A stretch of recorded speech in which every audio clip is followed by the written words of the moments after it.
Hello नमस्कार दोस्तों, आप सभी का स्वागत है लेट्स क्रैक योर गोल पर। जैसा कि आप लोगों को पता है कि राजस्थान ग्रेड सेकंड का एग्ज़ाम जो है कि आपका दिसंबर में है और रीट मीन्स का एग्ज़ाम जो कि 4 और 5 फरवरी को है। उसी को ध्यान में रखते हुए मैं आप लोगों के लिए राजस्थान जीके की क्लासेस ले रहा हूँ। कल मैंने आप लोगों को उसका पहला चैप्टर कराया था, हमारा राजस्थान। जिन लोगों ने भी वो चैप्टर नहीं देखा है वो जाकर देख लें। आज मैं उसी सीरीज़ में आगे बढ़ता हूँ और दूसरा चैप्टर आज मैं आप लोगों को करा रहा हूँ, राजस्थान के भौतिक प्रदेश। राजस्थान को 4 भौतिक प्रदेशों में बांटा गया है। पहला है आपका पश्चिमी मरुस्थल, दूसरा आपका अरावली पर्वत, तीसरा आपका पूर्वी मैदान और चौथा आपका दक्षिण पूर्वी पठार, जो कि आप लोग इस मैप में देख सकते हैं।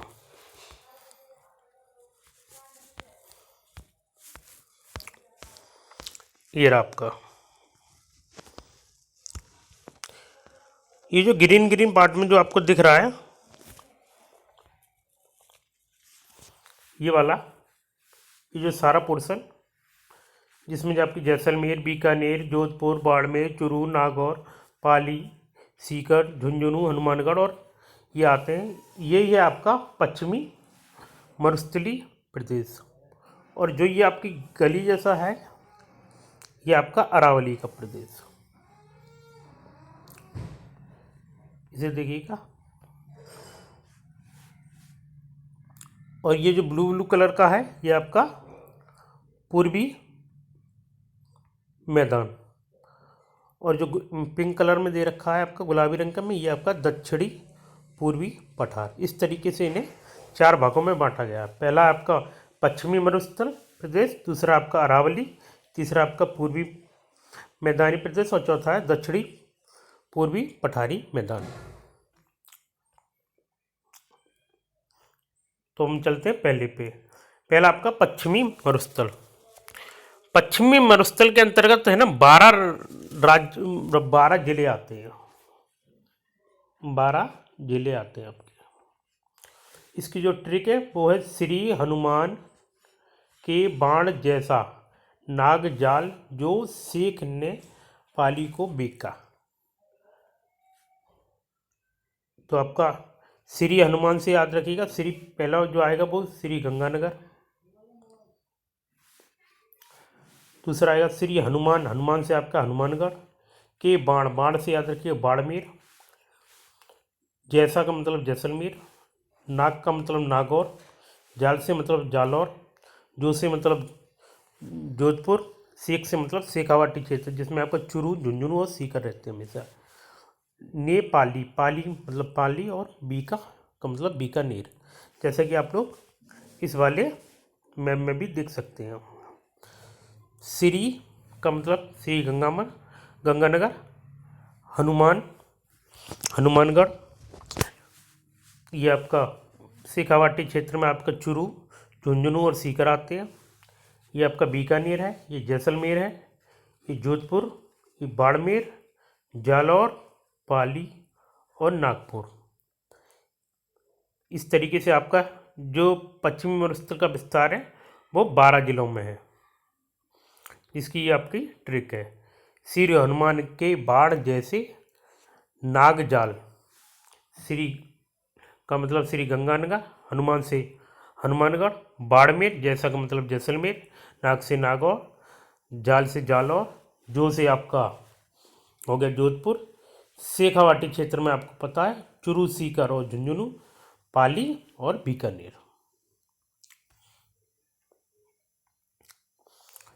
पश्चिमी मरुस्थल जो है इसमें राजस्थान का जो भूभाग है वो आपका है 61%। जैसा कि आप लोग मैप में भी देख सकते हैं कि सबसे बड़ा भाग यही है पश्चिमी मरुस्थल, जो कि है आपका 61%। और यहाँ जो जनसंख्या निवास करती है वो है आपकी 40%। और यहाँ पे जो मिट्टी पाई जाती है वो है बलू और रेतीली मिट्टी। और इसकी जो रेतीली और बलू मिट्टी की होती है वो जल ग्रहण क्षमता कम होती है। इसमें उत्पादन क्षमता भी कम होती है। आप लोग जानते हैं, जैसे कि आप जानते हैं कि मरुस्थल में सिर्फ रेत ही रेत होता है, तो वहाँ जो मिट्टी भी पाई जाएगी वो आपके जैसे जैसलमेर हुआ, बीकानेर हुआ, बाड़मेर हुआ, जो श्री गंगा में, यहाँ रेतीली मिट्टी पाई जाती है। और जहाँ रेती रेत होगी वहाँ पे वैसे भी फसलें नहीं होंगी। और जिनमें जो वहाँ की मिट्टी होगी उसमें जल की जो ग्रहण करने की क्षमता है वो अपने स्वतः ही कम होगी, तो इसलिए इसकी जल ग्रहण क्षमता भी इस मिट्टी की कम होती है। पश्चिमी मरुस्थल की जो जलवायु वो शुष्क और अर्ध शुष्क है। शुष्क का मतलब 0 से 25 सेंटीमीटर तक जहाँ वर्षा होती है वो आपकी शुष्क है, और 25 से जब 50 सेंटीमीटर तक होती है वो आपका अर्ध शुष्क है। जैसे जैसलमेर है आपका, जैसलमेर ज़्यादातर वहाँ वर्षा 0 से 25 सेंटीमीटर तक ही होती है। जैसे कि आपका ये जैसलमेर हो गया। यहाँ आप जानते हैं सामान्य से ज़्यादा ही टेम्परेचर लगभग 50 डिग्री के आसपास यहाँ पे आपका टेम्परेचर रहता है। 50 डिग्री सेंटीग्रेड के आसपास इसका, डिग्री सेल्सियस के आसपास इसका तापमान रहता है। तो वैसे भी यहाँ पे शुष्क है। और यहाँ पे जो वर्षा होती है वो 0 से 25 mm तक होती है।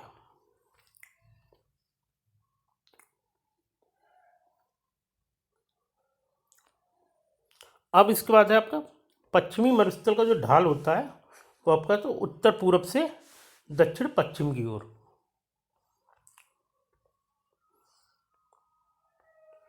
जैसा कि आप इसमें समझ सकते हैं। ये जो आपका ढाल होगा ये आपकी नॉर्थ हो गई, ये साउथ हो गई, ये आपका वेस्ट हो गया, ये ईस्ट हो गया। तो जो ढाल है वो नॉर्थ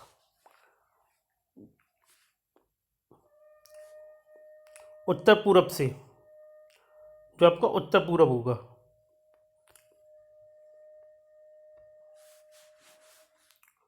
ये वाला, यहाँ से ये इस तरीके से होता है। ये आपका उत्तर पूरब। उत्तर पूरब से कैसा है इसका, दक्षिण पश्चिम में। ये आपका नॉर्थ, साउथ, वेस्ट, तो ये आपका ये और ये इस तरीके से इसका ढाल होता है।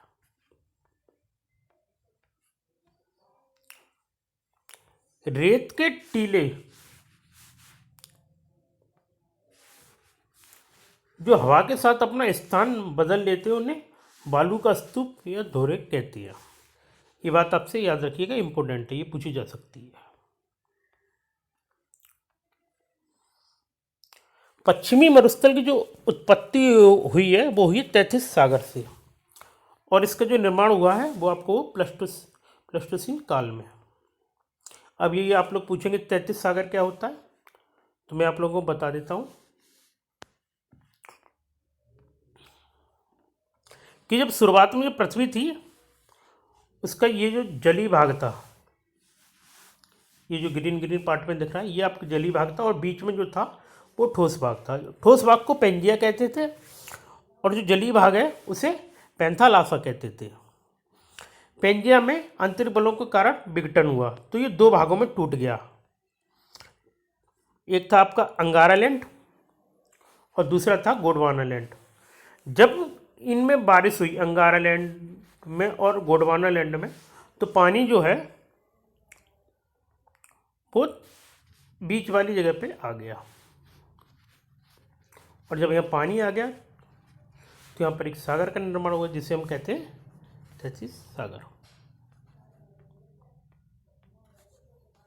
33 सागर। अब हम लोग चलते हैं दूसरी सर पार्ट पे इसके, जो है अरावली पर्वतमाला। अरावली पर्वतमाला जो है दक्षिण में गुजरात के खेड़ा ब्रह्मा से उत्तर में दिल्ली के रायसीना तक फैला हुआ है, जिसकी कुल लंबाई 692 किलोमीटर है। मैं आपको भारत के मैप में दिखाता हूँ कि कहाँ है। ये देखिएगा, ये आपका गुजरात, तो ये यहाँ से लेके इस तरीके से, यहाँ गुजरात में खेड़ा ब्रह्मा, और यहाँ पर दिल्ली में रायसीन की पहाड़ियाँ, यहाँ तक जो ये फैला हुआ है, जिसकी कुल लंबाई 692 किलोमीटर है। ये अरावली पर्वत फैला हुआ है।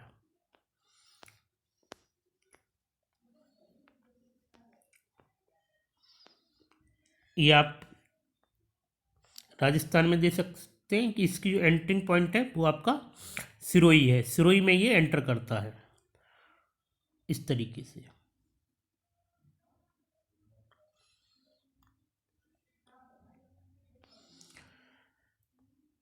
अरावली का विस्तार जो है वो राजस्थान के 7 जिलों में है, जिनकी मैं आपको ट्रिक बताता हूँ याद करने की। जय, राज, उदय। जय से जयपुर, राजसमंद, उदयपुर, आज से अजमेर, दौसा से दौसा,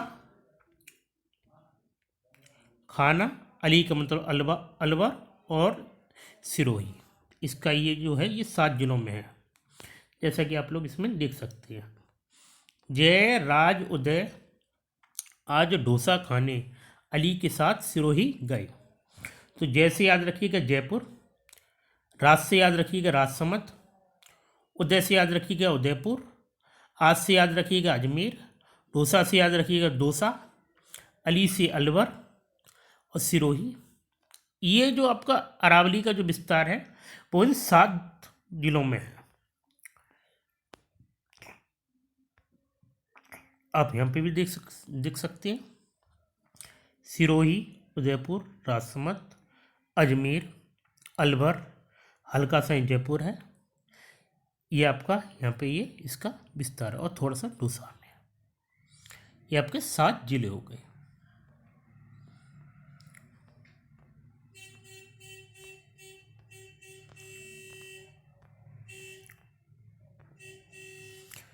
राजस्थान में अरावली का जो प्रवेश है मैंने आपको बताया कि वो कहाँ से होता है, सिरोही में से।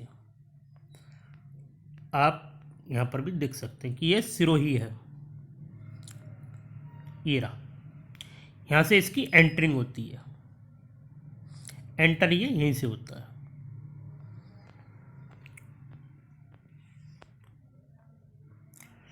राजस्थान की जो सर्वाधिक ऊंचाई है वो भी आपकी अरावली पर्वत की, वो भी आपकी सिरोही में है। और सिरोही में भी कहाँ, माउंट आबू में, माउंट आबू।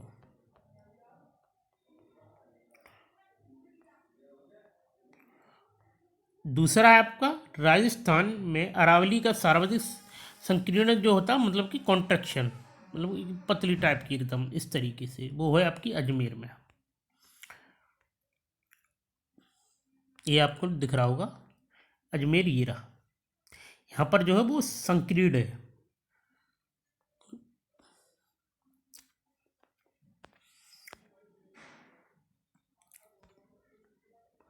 अरावली राजस्थान में अरावली पर्वतमाला सर्वाधिक विस्तार जो है वो आपको उदयपुर में देखने को मिलता है, और सर्वाधिक जो कटी फटी हैं वो आपकी अजमेर में है।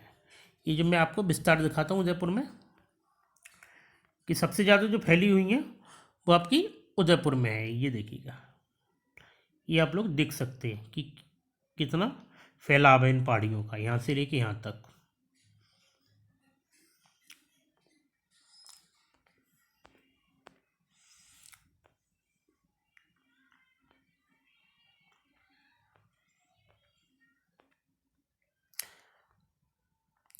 अरावली को राजस्थान की जीवन रेखा कहते हैं, क्योंकि ये मानसून को रोककर पूर्वी और दक्षिणी राजस्थान में वर्षा कराते हैं। इस कॉन्सेप्ट को मैं आपको समझाता हूँ कि जब मानसून है ना आपका बंगाल की खाड़ी से उठता है, ये तो आपकी हिमालय है। जब मानसून आते हैं आपकी बंगाल की खाड़ी से, तो इससे टकराते हैं, ये आपका यहाँ पे अरावली। तो ये इस तरीके से जाते हैं और यहाँ रुक जाते हैं, इनसे टकराते हैं ये अरावली की पहाड़ियों से। तो ये अरावली के पूर्व में वर्षा कराते हैं और दक्षिण में वर्षा कराते हैं, इसलिए इसे कहा जाता है जीवन रेखा, राजस्थान की जीवन रेखा। क्योंकि अरावली क्या करता है, जो मानसून आते हैं बंगाल की खाड़ी से और जो हिमालय से टकराते हैं, ये बंगाल की खाड़ी है, हिमालय, और यहाँ जब ये इस तरीके से आपकी अरावली की पहाड़ियों से टकराएंगी।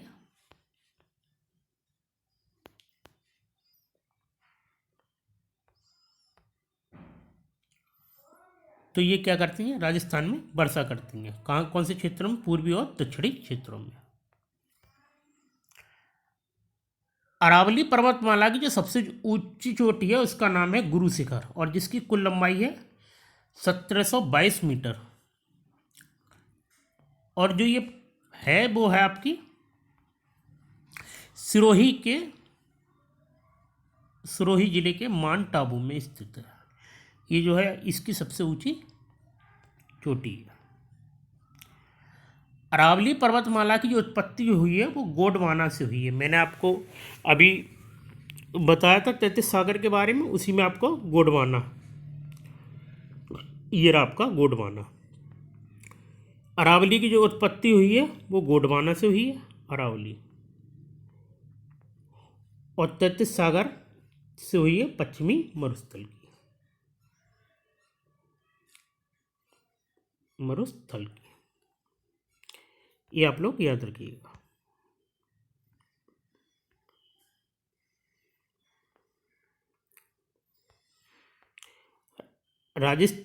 अरावली पर्वतमाला का जो निर्माण हुआ है वो हुआ प्री केमिन काल में हुआ है इसका। और राजस्थान में इसका जो क्षेत्रफल है वो है आपका 9% बस। जो ये राजस्थान का कुल क्षेत्रफल घेरता है वो है आपका 9%। और सबसे ज़्यादा जो घेरता है 61%, वो कौन सा घेरता है आपका, पश्चिमी मरुस्थल।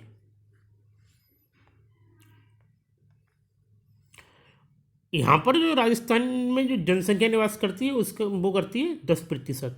और पश्चिमी मरुस्थल में कितनी कर रही थी, 40%। और यहाँ जो निवास करती है वो है आपका 10%।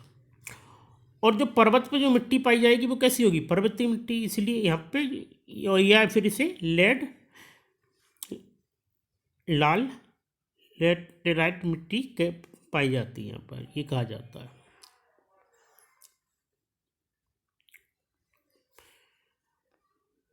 अगर आपको मेरे द्वारा दी गई जानकारी अच्छी लगी हो तो चैनल को सब्सक्राइब करें, बेल आइकन टाइप करें, लाइक करें, शेयर करें and comment on my video.